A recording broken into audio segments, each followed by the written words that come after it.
All right, welcome everyone to Value Investing Live. Today I'm pleased to welcome our guest, Jonathan Boyar. Jonathan is president of Boyar Intrinsic Value Research, an independent research boutique established in 1975 that counts some of the world's largest sovereign wealth funds, hedge funds, mutual funds, and family offices as subscribers. He is also a principal of the investment manager, which has been managing money utilizing a value-orientated strategy since 1983. Mark Boyar started publishing independent equity research on intrinsically undervalued companies in 1975, which led to the establishment of Boyar Asset Management in 1983. Defining intrinsic value as the amount paid to stockholders if a business is liquidated or sold, Boyar Asset Management remains true to Mark's vision by specializing in equity securities of intrinsically undervalued companies. Their analysis of financial statements is driven by economic reality, and clients see profits as the markets reflect true value. As always, to all of our viewers out there, please feel free to post your questions and comments in the chat throughout the presentation, but keep in mind we will hold all of them until we hit the Q&A there at the end. And without further ado, I'll go ahead and hand things over to Jonathan so he can begin his presentation.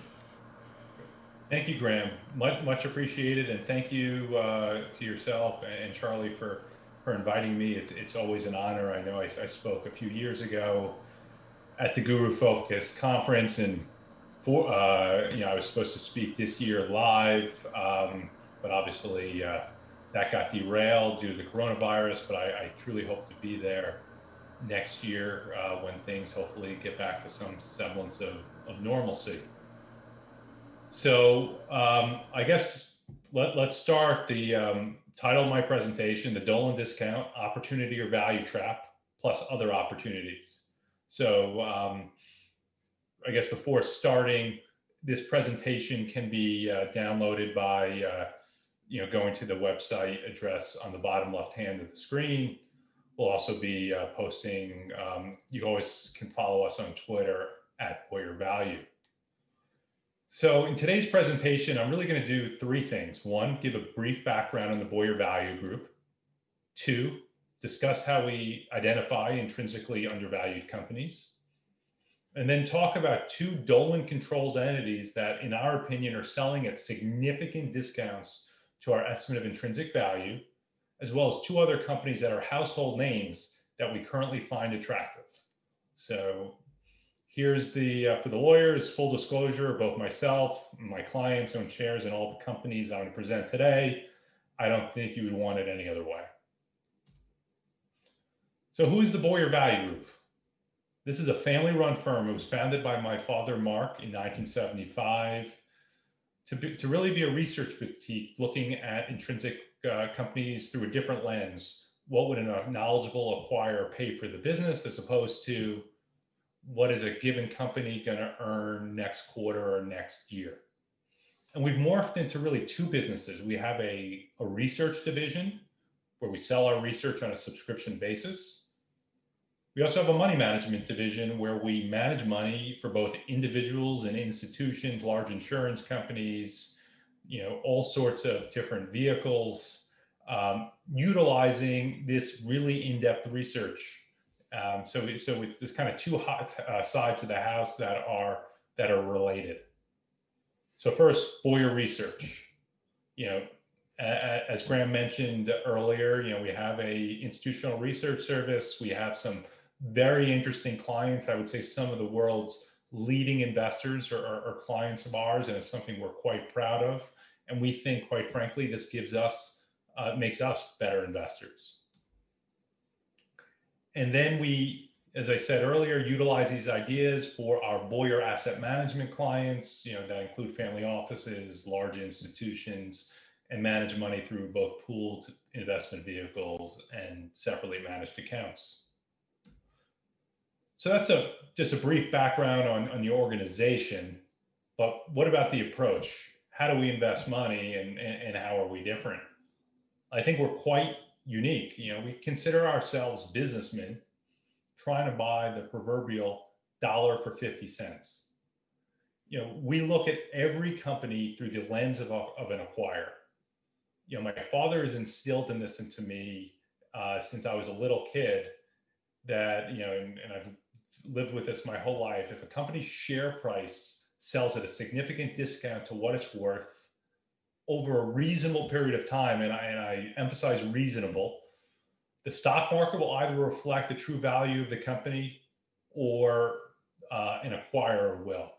So that's why we look at everything through that lens, because we think it's very, very helpful. And it's different than what traditional Wall Street does, where they just slap a multiple on a name. So we essentially take a private equity approach to public market investing. So people ask me, how do we come up with our stock ideas? We have a variety of ways that we uncover value, which I'll go over briefly in a moment. I'll just go through each of these quickly. The business value approach is one method. Wall Street has a way of making industries, the flavor of the day, making stocks in that industry soar to ridiculously high heights. And then as high as they get just as low. And that's where we get involved. Wall Street, will sell indiscriminately if a company is associated with a given industry. So what we do is we look for industries that are out of favor, that we think have long-term potential to avoid value traps, and look at the companies with the most competitive advantages, the best balance sheets, and for valuation purposes, what have similar companies been acquired for in the recent past? So that's one method. The hidden asset approach is probably my favorite method, and one that we do utilize. And one of the reasons I like it so much is no computer screen in the world can replicate what we are doing. The only way to do this is just through rolling up your sleeves and doing your own due diligence. So what the hidden asset method is accounting rules require the depreciation of certain assets that in fact often increase in value over time. So this leads to companies selling for significantly below than what they're worth. And the best way to illustrate this is by an example. And I've heard this story 1,000 times by my father. This was the first stock, or one of the first stocks we ever profiled in our research service, Tiffany & Company. So in 1975, when we started, you could have bought the entire Tiffany franchise for $24 million. The building it owned on 57th Street and Fifth Avenue, even during the depressed 1970s, was worth significantly more than $24 million. So you were essentially getting the business at less than zero costs. But the balance sheet couldn't reflect this, and the stock price languished. And we knew over time, if we could stay the course, we would be fine, and value would realize. And a few years later, Avon, which at the time was a high flyer, came in and paid a very handsome price for the company. So that's just a brief overview of the hidden asset method. The franchise approach is another area. We love great consumer franchises, especially when they're masked by a corporate name. Believe it or not, this leads to valuation discrepancy, because when you have a corporate name, people just put it kind of in the too hard category or just ignore it. And the best example is one that we've recently, or the last year or two, profiled. It's done quite well. We bought for clients, called Acushnet. And probably half of you have no idea what Acushnet does, because it's just a corporate name, but they own Titleist golf balls and FootJoy golf gloves. And you have to look at things through the lens of a portfolio manager. They see Acushnet go across their screen, and they kind of might ignore it. But if the name of the company was Titleist or whatever, the valuation discrepancy might tighten. So this seems very simplistic, but believe it or not, it works. Fallen angels are another area that we like looking at. We like looking at the once darlings of Wall Street that are now unwanted and unloved. Just like in the business value method, Wall Street has a way of making stocks go to dizzying heights and then having them fall. to levels that are just ridiculous. What we do is when that happens, we look at the business, we look, is this a sustainable business? Is this a value trap? Is there something behind it? And if it is, it's something that we might profile and eventually buy for clients. We also like looking at special situations. Spin-offs have been a fertile hunting ground for us. We like looking at companies post-bankruptcy, as you can usually get things on the cheap that way. But not all spin-offs are created equal. You have to be very, very careful and figure out why is a company spinning off a division. We actually, a year or so ago, did a comprehensive report discussing, why spin-offs over the last 10 years or so have significantly underperformed the market. But if you looked at certain factors, you could find potentially successful spin-offs. So our methodology, the business value method, fallen angels, special situations, that's just the starting point. Equally important is a catalyst or a trigger. If a stock is simply just cheap, it can stay that way for a long time. That's why you need to find a catalyst. Otherwise, you're going to fall into that value trap, which is what so many value investors make that mistake. So every time we come up with an idea, we have to come up with a story, a reason. Why is that stock going to go up over a reasonable period of time? Barron's once called my father, Mark, the world's most patient investor. I might not be as patient as him, but I'm pretty close. And we're willing to wait, 2, 3, 4 years for our thesis to pan out, which I think gives us a competitive advantage. So what are our other competitive advantages? There's a lot of money management firms out there. There's a lot of research boutiques. What makes us different? I think the most important is our proprietary research publications. We sell for a lot of money to institutions, high net worth individuals, etc. Comprehensive research reports, really, really deep dives that get sent to in my opinion, some of the world's best investors. And they're not afraid to tell us when we're wrong or to push back on our theories or our thesis. And that back and forth, I think, really helps us. Also, having to constantly come up with new ideas for our subscribers is really helpful. A lot of money managers run into the, trap of just recycling their old ideas. Because we're paid to come up with new ideas, we have to be fresh. We have to be on top of our game and constantly come up with these new names. Another competitive advantage for us is we invest in areas of the market that are underfollowed, in industries that are out of favor, and we think or in microcap stocks. And we have a separate microcap service called Boyar's Microcap Focus, which has been extremely successful. We believe these overlooked areas of the market offer the greatest opportunities for outsized long-term returns. Things will be lumpy, of course. Value investing certainly is currently out of favor, but we think over the long period of time, this is a sound investment strategy. We stood the test of time. My father started the business in the late 60s, started our firm in 1975. He's still very much involved in the day-to-day operations of our business. And, we've gone through terrible periods of time and persevered and survived and came out stronger on top. And we see no reason why this time will be different. And we've established a terrific team of seasoned analysts, investment professionals that have a diverse background, diverse skill sets. And I think one of the things that makes us different is we're all generalists. We're all free to come up with ideas regardless of market cap, regardless of sector. And I think that gives us another competitive advantage, because sometimes there's reasons to completely ignore a sector. And if you're an energy analyst at a particular firm and there's nothing to buy in energy, you're just trying to justify your existence. Here, our employees, our team members are free to come up with any idea, any market cap, any sector.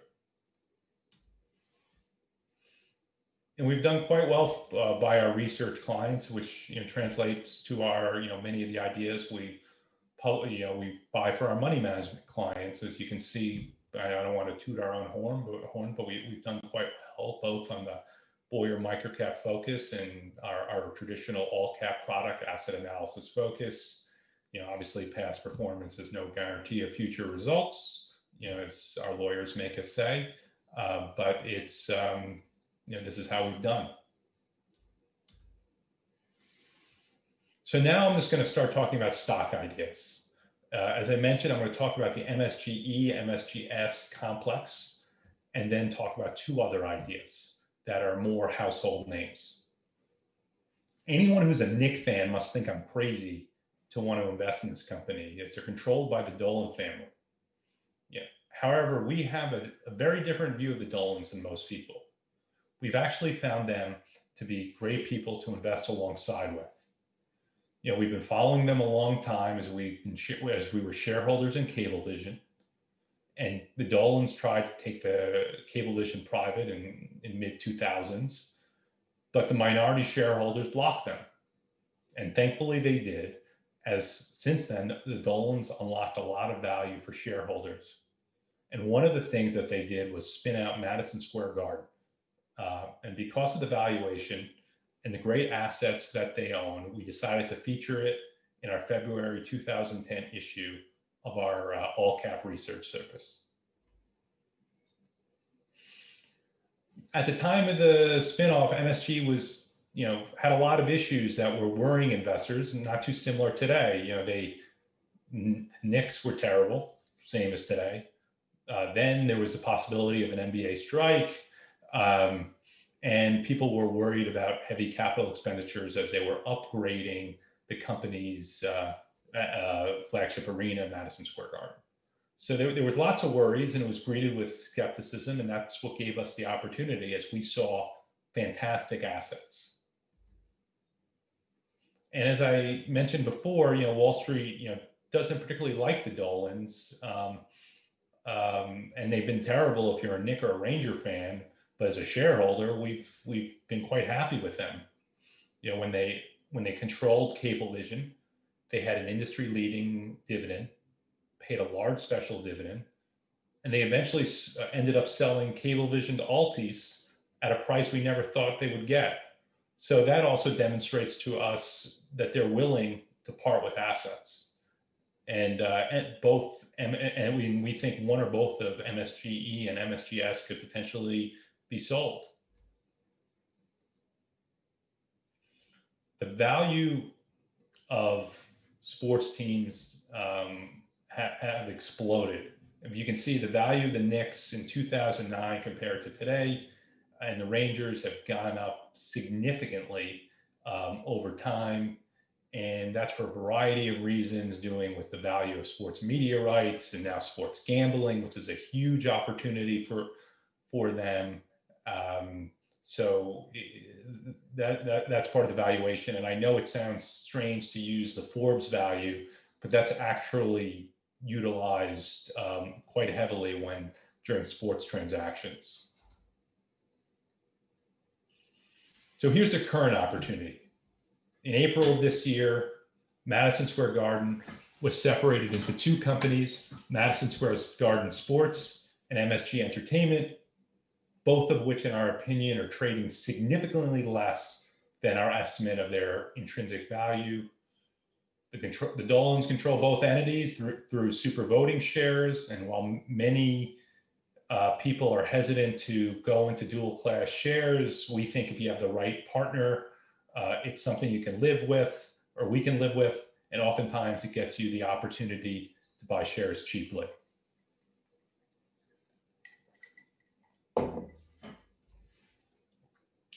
So what is Madison Square Garden Entertainment? It owns the world's most famous arena and other iconic venues. It has a really large cash position, valuable air development rights. That was an example of a hidden asset, as those are not properly reflected on the balance sheet. And it's also in the process of building the Sphere. So what is the Sphere? And this is besides obviously COVID, because this is an entertainment company, the Sphere is what's really weighing on shares of the company. The Sphere is the venue of the future, which is going to be built in Las Vegas and most likely London. The building is going to be about 366 feet tall by 560 feet wide, and we'll have the world's LED screen. Look it up on Google. It's really cool. The concept's terrific. I have no doubt that this will be a really cool arena if they're able to execute. What gives us pause is the price tag. At $1.6 billion, that's a very expensive proposition relative to the size of the company. In our opinion, they already have a great business. Why mess with a good thing? So despite the obvious near-term headwinds created by Corona, we're quite bullish on live entertainment. This is an area that has grown nicely, and we think when the world gets back to normal, we think it'll grow quite meaningfully. There's a lot of pent-up demand.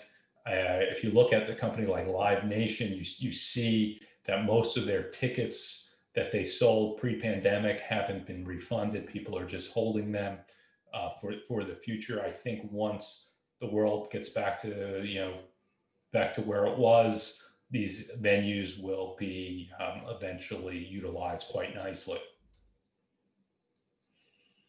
And we believe there are multiple ways for shareholders to unlock value.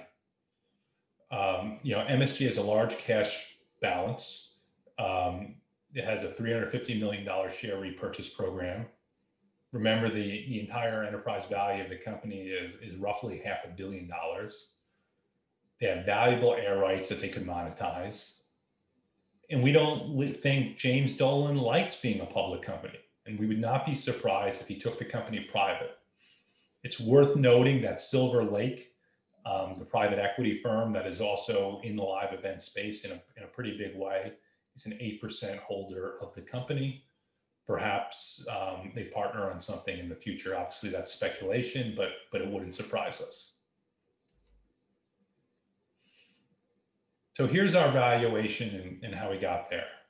Current share price, I think, is roughly $68 and change. I discussed the risks, which are coronavirus, but most importantly, the uncertainty over Las Vegas. And because of what's going on in Las Vegas and the risk there, we took about a 50% haircut to their cash balance. Over here, I encourage you to go to this. You can just Google Jonathan Boyar, Forbes, Dolan. It's an open letter I wrote to James Dolan discussing why our firm thinks the Sphere is a bad idea. Maybe he'll listen to me, but probably not. The next company, Madison Square Garden Sports.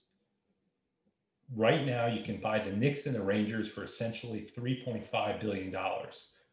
You're basically at these levels getting buying the Knicks and essentially getting the Rangers for free. Plus, you have a decent cash hoard. They have esports franchises and other investments. I think they're going to be a big beneficiary on online gambling. Because of coronavirus, everyone's state budget is extremely stretched. And I think legalized sports gambling is just going to continue to flourish. And I think, the NBA and MSG will all profit from this, and as shareholders, you would as well. It's also interesting, and this is what we really look at, and we try to get in the heads of the people doing these transactions, that Madison Square Garden Sports was structured as the parent. This, from our understanding of the law, allows the company to be sold at pretty much any time without losing the tax-free nature of the spinoff.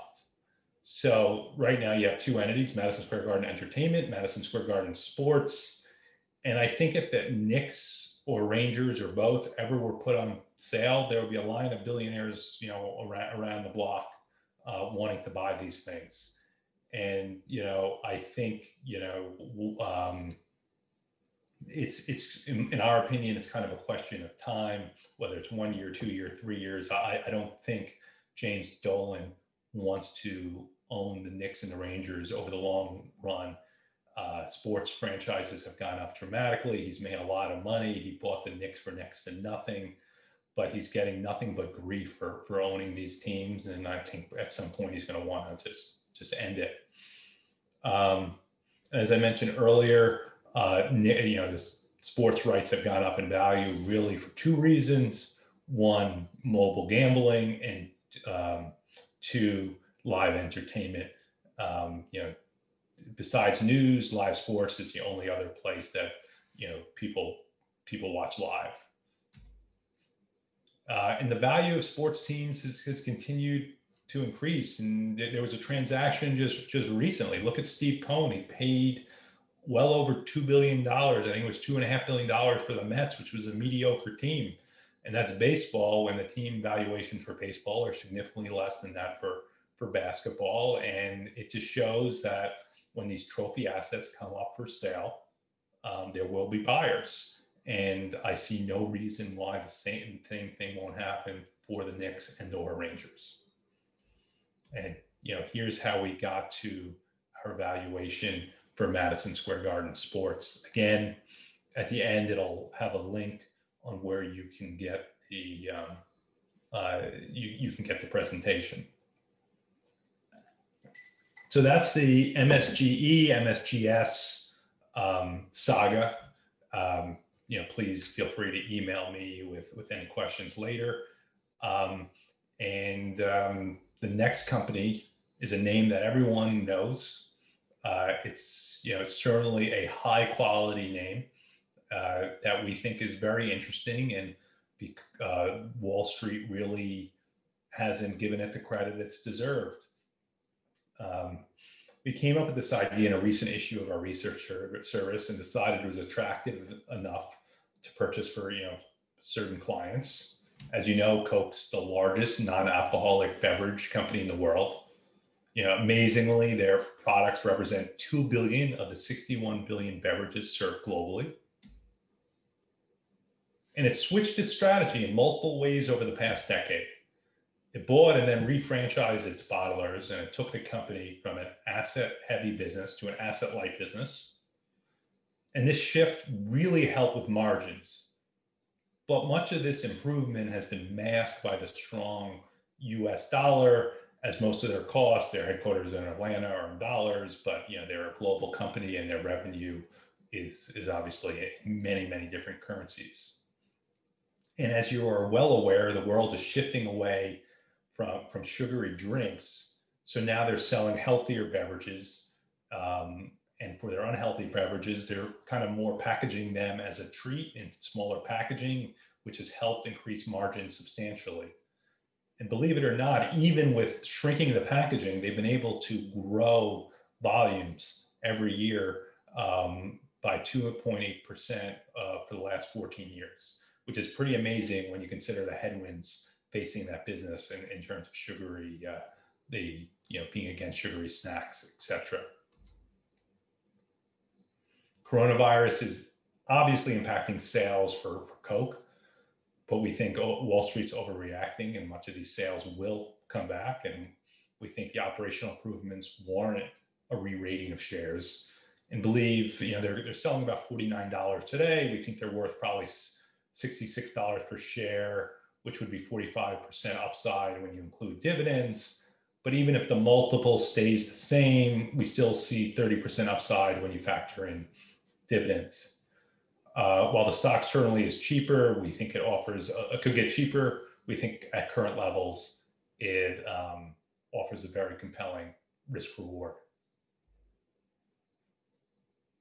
So the next company I'm going to discuss is another company you are all very familiar with, Disney. My father always discussed how powerful the Disney brand was from an investment standpoint, But until I had children of my own and started to have to pay for all the Disney paraphernalia and trips, etc., I really had no idea what he was saying. Now I do. And Disney controls some of the world's best properties, from Marvel to Star Wars to ESPN, and of course Mickey, Minnie, and Goofy. Disney has obviously been impacted due to the virus, but they have the balance sheet to withstand the shutdown of their business for a long time. And we don't think their overall long-term business is going to change. And prior to COVID, the box office performance was absolutely fantastic. They also bought Fox, bringing over to them even more fantastic franchises like National Geographic and X-Men, Fantastic Four, lots of Avatar. You name it, they brought it over. It was terrific. But what we're most excited about is Disney Plus. It's I have 2 young children. It's the best $6.99 I spend. And this is, in one way, has been, COVID has actually helped them with this. They had thought that they were going to get 60 to 90 million subs for Disney Plus by 2024. We're obviously still in 2020, and they've already, with less than a year after release, already have 60 million subscribers. This is much faster than Netflix got to that number, significantly. And we think this is a huge growth engine for the company. So using a sum of the parts valuation, we get to $183 per share. I think over time this could prove to be conservative, as I think the Disney streaming service is quite powerful. And if you compare it to the value of Netflix, either Netflix is extremely overvalued or Disney is extremely undervalued, or probably somewhere in between. Well, I want to thank Charlie and the rest of GuruFocus for inviting me to participate. I hope to be able to join you soon in person, and I'm happy to answer any questions you might have. I'll leave it open for questions. And just to let you know, if you want a copy of this presentation, please go here. And we'll have one sent to you. Feel free to follow us on Twitter. And one of the things I forgot to mention is I have a podcast that I'm very proud of called The World According to Boyar. It's something that you could listen to for free via iTunes. Thank you. All righty. Well, thank you, Jonathan, for that amazing presentation. We'll go ahead and jump into some questions here. We do have a decent amount built up over on YouTube. First and foremost, would you mind giving us an example of a recent special situation that you've been involved in after mentioning those in the presentation? Yeah, I would be happy to. And special situations are really interesting, and sometimes they could be quite frustrating, and you question yourself. But the one that comes to mind that happened recently has to do with Curate, which is a stock we've been following for quite some time. They own Home Shopping Network and QVC. It's controlled by John Malone. And John Malone, is a good guy to invest alongside, but he does some kind of crazy things, convoluted structures, etc. And one of the things he did was recently he spun off to existing equity shareholders a preferred yielding 8%. The symbol, I think, is QRTEP. It's 8% through 2031. But to give, and it originally came out at $105 and quickly got down to the high 80s. And the reason for that, and that gives you over a 9% yield when their comparable bonds were yielding 7.5%. And I think the reason for that is, if you look at their shareholder base, their index funds or other companies that just couldn't own the preferreds, so they sold them indiscriminately. And that's where active managers like myself can really take advantage of these situations. And that's what we did. So it just, to me, just didn't make sense. it quickly went from 88. I think now it's back to 98. So you're still below par. They can't call it, I believe, for 5 years. So I think it's an attractive security in this low rate world. Gotcha. So we'll go ahead and jump into these YouTube questions now. First one that we have sitting here waiting for us. What would you say is the best way to value a highly growing company? That's a really good question. I mean, a lot of the businesses that we look at are more mature. So I don't think that's, we're value investors. Obviously, you want to have growth. That's ideal. But that's really not our area of expertise. But the times that we buy kind of higher multiple businesses, like when we did PayPal or Angie, we look for companies with great network effects that are things that are very hard to replicate, that are unique. So we stay away from the high flyers, and that's been to our detriment over the last decade or so. But yeah, so the rapidly growing companies usually have too high of a multiple to get us interested in them. Gotcha. And Ben Graham described the market to be a bipolar person. Do you think it can still be described that way, or do you think it's much more informed than it used to be? That's a really great question. There isn't, listen, there's clearly more information than when my father started the business in 1975, where the the big technology was having a calculator. Today, everyone has Bloomberg, FactSet, a lot of data at your fingertips. But these things still aren't going to come up with these Madison Square Gardens, which are not statistically cheap. They're not going to see that Tiffany building that's understated on the balance sheet.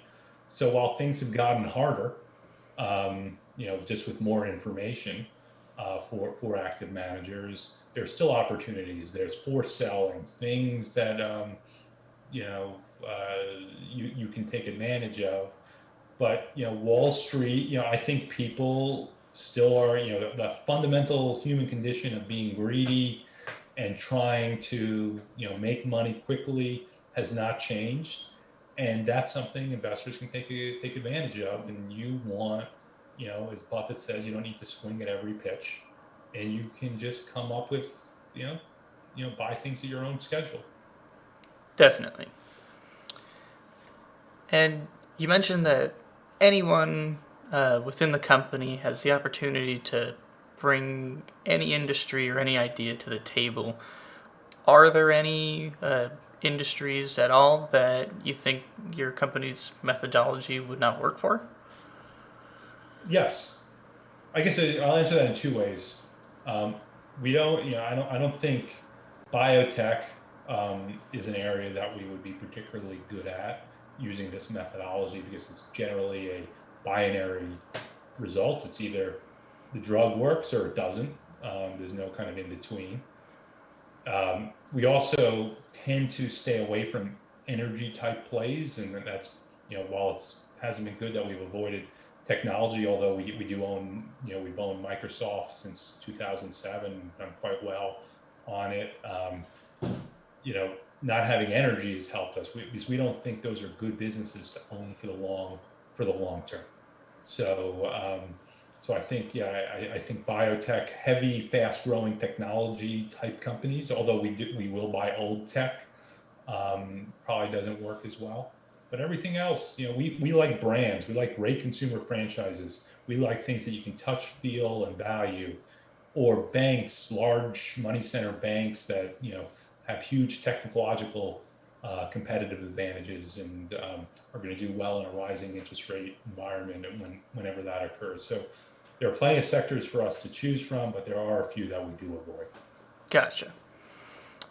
And do you have any thoughts within natural resources, particularly looking at ExxonMobil or Chevron, offering good value at current prices? We stay away from energy, and I guess I'll tell you the reason why. Most of those companies, the only way that they're going to do well is if the price of oil is at a certain price. I don't know what the break-even point is for those companies. That's something that's totally out of our control. So if we look at every company the way an acquirer would, I don't want to own an entire business whose profitability is dependent on a variable I have absolutely no control over. So we tend to avoid them. Listen, energy is, I think, gone from 20% of the S&P 500 to 2% roughly. So maybe there's some value there, but I don't think these are great long-term plays. Definitely. And thanks for that clarification. And a question here that we do have actually repeated, how do you recognize a value trap? That's a great question. I think you have to look for the catalyst that helps you avoid the value traps. I mean, how do you recognize it? I mean, I think you just have to look at the business. I mean, if you look at the business and say, hey, if I could buy this whole business in its entirety, would I want to own it with my clients or my own money? Is kind of a way of doing it. That's why we don't want, you mentioned Ben Graham before. We don't want these cigar butt type of investments that are good for one more puff. They're terribly tax inefficient, and I think through technology, a lot of that has been weeded out. So we're very, very cognizant of value traps. Just because a stock hasn't gone up doesn't mean it's a value trap. But there has to be a reason why we think you have to continually evaluate your thesis and see, let's say the stock has languished for 2 or 3 years. Has anything changed? Are we missing something? Things such as that. So you have to really keep looking at your thesis and constantly reevaluating it. Definitely. And looks like we have another question here regarding a recent purchase of IBM. And our question here is just wondering about your thoughts on the value and your margin of safety when looking at that company. I think, we had an advisor join us who owned IBM, I believe. I did not purchase it, so I don't really have, or we own it in very small amounts. So it certainly would not be one of our favorite ideas at this point, right now. So I don't really have anything intelligent to say on IBM. Definitely. And looks like, well, for this question, it looks like we already, for the most part, hit on kind of your thoughts on pharmaceutical and biotech companies as them working or not working. Generally, the question is asking, since the majority of them are undervalued, any thoughts, particularly something like Biogen? Yeah, no, I would put like the big pharma in a different category. I'd say biotech, I'm talking about the one-trick ponies that have, 1 or 2 drugs in the pipeline. Either you're going to get 40 times your money or lose everything. But Pfizer at these levels, Merck at these levels, we recently wrote up Merck. Those are interesting. They're great franchises. Merck is, everyone's worried, and they're always worried that, they're not going to come up with a new drug to replace, their one of their drugs that are going off patent. But they always seem to be able to buy their way out of this problem. Plus, these companies tend not to do well during, prior to an election, because there's always talk of reforming healthcare. But I would say Pfizer and Merck seem to be interesting, and Pfizer towards the end of the year, I believe, are doing some corporate actions to help unlock value as well. Definitely. And why do you use EBITDA rather than free cash flow?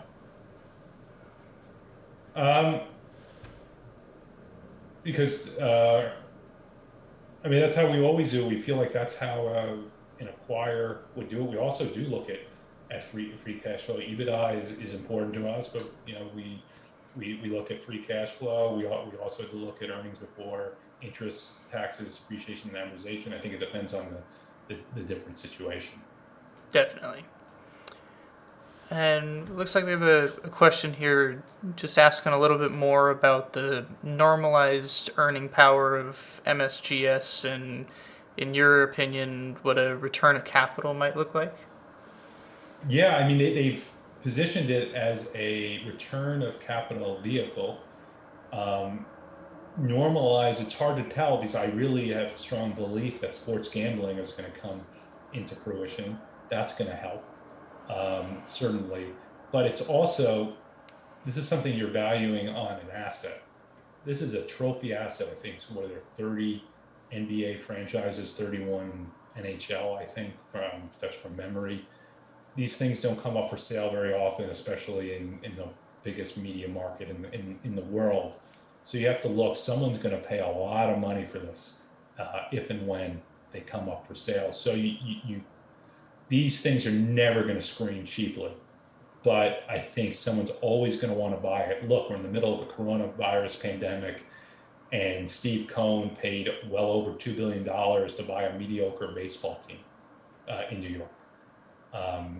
Basketball teams traditionally have traded much higher, and Forbes values the Knicks at well over $4 billion, and the enterprise value of MSGS right now is 3.5, and so you're getting the Rangers for free and then some. Definitely. And on that note, just out of curiosity, do you see any other teams kind of making big market moves at any time in the future? Well, the only other publicly traded team that we follow would be Liberty Braves, which I think is also quite interesting. That's a John Malone controlled entity. It's we think it's worth in the high 30s, I believe. It's in the low 20s. I think the enterprise value of the company is $1.2 billion. If you look at the Mets go for 2.5, and the 1.2 billion also includes a real estate development. Enterprise value might be a little bit more, but there's also a valuable real estate development there. I don't think this is a long-term hold for John Malone. I think at some point in time he sells the team as well. Definitely.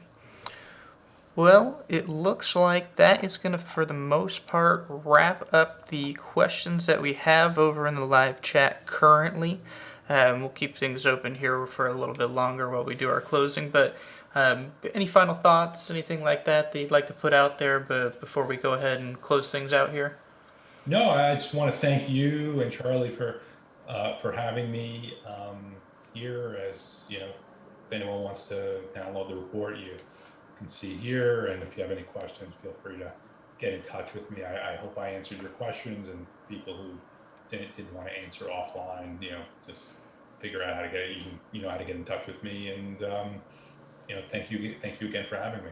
Definitely, and thank you for the great presentation and for taking the time to answer these questions. Our audience really does appreciate having guests on here that they can interact with and truly get involved. So they were great questions. Wish I could do it in person, hopefully next year. Absolutely. And for those out in the audience right now, a full recap video of this presentation, including the Q&A, will be available here shortly, both on our YouTube channel as well as on GuruFocus.com. We hope everybody out there stays safe and stays healthy, and we look forward to seeing you next time with our next guest. So thank you again, Jonathan, and we're happy to have everybody here hanging out with us. Great, thank you.